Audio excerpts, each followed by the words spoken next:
নমস্কার, সকল বন্ধুদের জানাই শুভ নববর্ষের আন্তরিক প্রীতি ও শুভেচ্ছা এবং অভিনন্দন।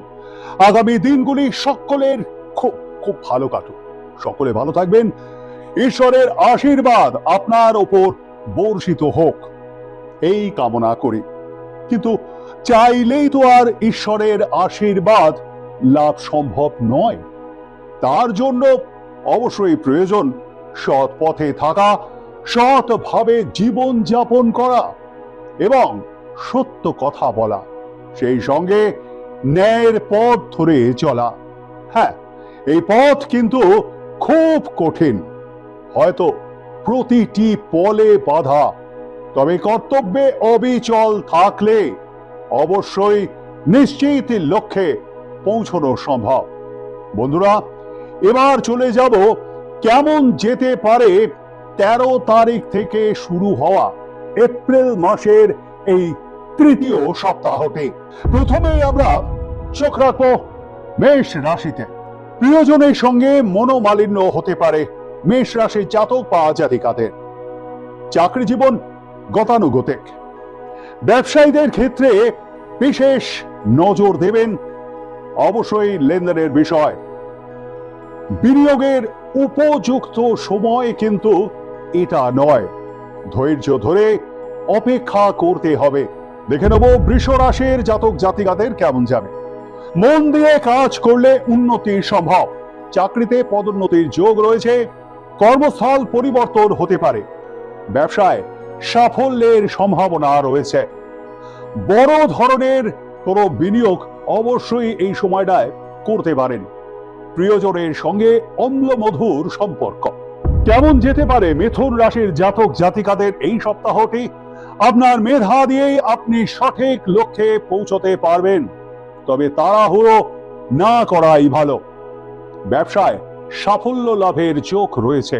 মেডিকেল ইকুইপমেন্টস যারা সরবরাহ করে থাকেন তাদের অবশ্যই লাভের যোগ প্রবল।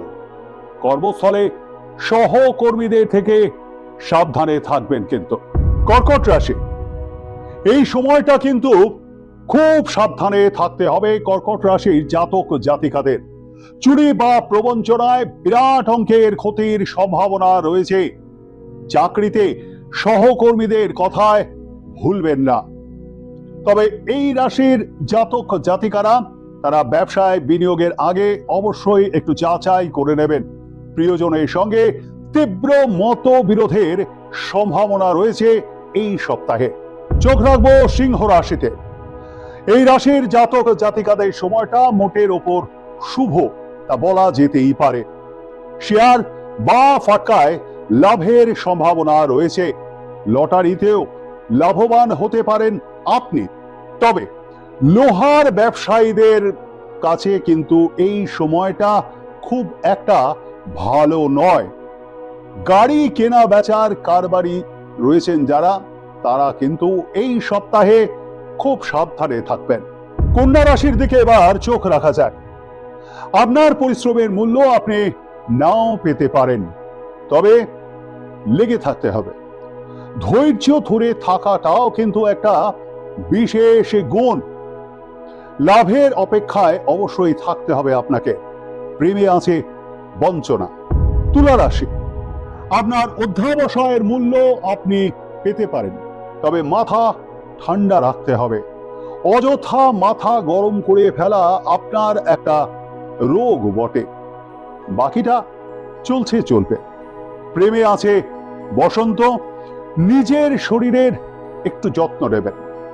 বৃশ্চিক রাশি, কাউকে আঘাত দিয়ে কথা বলাটা এই রাশির জাতক জাতিকাদের একটা বৈশিষ্ট্য, কিন্তু পথ চলতে গেলে কিছুটা অ্যাডজাস্টমেন্ট করতেই হয়, কম বেশি প্রায় সকল মানুষকেই। তবে কম্প্রোমাইজ একদমই নয়।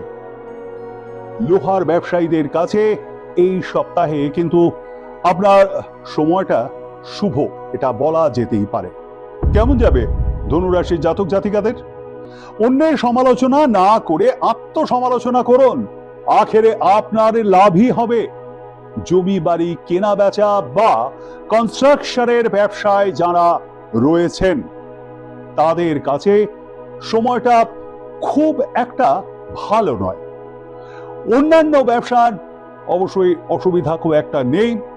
চাকরিতে বাধা বিপত্তি থাকলেও উন্নতি সম্ভব।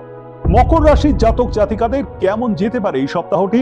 আপনার কাছে এই সময়টা কিন্তু খুব সুখে। কর্মস্থল পরিবর্তনের সম্ভাবনা রয়েছে এই সপ্তাহে। বিদেশে চাকরির যোগও অসম্ভব নয়। তবে ঈর্ষাকাতর সহকর্মীদের থেকে অবশ্যই দূরে থাকবেন। আপনার সামনে মধুর কথা বললেও তাদের মনে কিন্তু আছে নানান প্যাঁচ পয়সা। সুতরাং সাধু সাবধান। এবার চোখ রাখা যাক কুম্ভ রাশির জাতক জাতিকাদের দিকে। কেমন যাবে এই সপ্তাহটি? সংসারে বোঝা টানতে গিয়ে আপনি হয়তোবা ক্লান্ত, তবে ভেঙে পড়বেন না।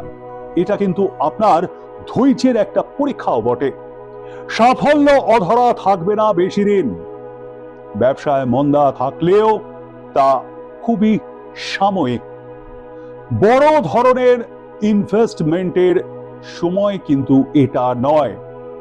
চাকরিতে উন্নতির সম্ভাবনা অবশ্যই রয়েছে। আপনি ভীষণ রেস্টলেস।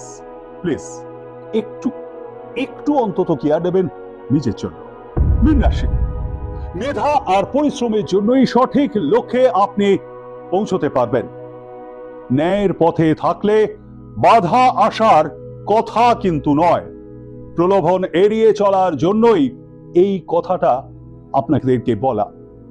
প্রলোভন এড়াতে পারলে সাফল্যের চাবি কাঠি কিন্তু আপনি পেয়ে যাবেন অবশ্যই, নচেত গ্রেট লস আপনার জন্য।